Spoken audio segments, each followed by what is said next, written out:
আসসালামু আলাইকুম দর্শক, আজ আমি আরও একটি ভৌতিক গল্প নিয়ে আপনাদের সাথে উপস্থিত হচ্ছি। গল্পটি পাঠিয়েছে আমার ভাই রুহুল। রুহুল যে হোস্টেলে থাকে সেই হোস্টেলে রাত প্রায় 3টায় সবাই ঘুমে ব্যস্ত। তখন দরজায় কে এসে ঠকঠক শব্দ করতো। রুহুল ভাই সে ভয়ে দরজা খুলতো না। প্রথমে ভাবতো সে কেউ হয়তো মজা করতেছে, কিন্তু কিছুক্ষণ পর আবার সে জোরে জোরে ঠকঠক করতো।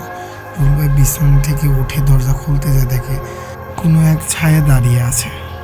ঘরের ভিতর ঠান্ডা বাতাস, এগুলোতে ভয়ে রুহুল ভাইয়ের গা থরথর করে কাঁপছে। রুহুল ভাই চিৎকার দিতে গিয়ে চিৎকার দিতে পারতেছে না, তার গলাটা এমনভাবে শুকিয়ে গেছে ভয়েতে সে ঠিক কথা বলতে পারতো না। সাথে সাথে দরজাটা আচমকা একাই খুলে গেল। চারিদিকে অন্ধকার, শুধু দাঁড়িয়ে করিডোর। কিন্তু ঘুরিয়ে দাঁড়িয়ে রুহুল ভাইয়ের চোখ আটকালো আয়নাতে। আয়নায় দেখলো সেই মূর্তি তার মাথা নাই, সাথে মাথাহীন মূর্তিটা তার রুহুল ভাইয়ের কাঁধে হাঁটতে রাখলো। রুহুল ভাই এটা দেখে ভয়ে চিৎকার করে অজ্ঞান হয়ে পড়ে গেল। তারপর রুহুল ভাই সেইখান হোস্টেল ছেড়ে দিয়ে বাসায় চলে গেল। বাসায় চলে যাওয়ার পর তার বাবা মাকে সব বলার পর তার অনেক জ্বর হয়, অনেক সমস্যা হচ্ছিল। পরে কবিরাজকে ডাকে নিয়ে এসে তার গা বন্ধ করার পর সব ঠিক হয়ে গেছে।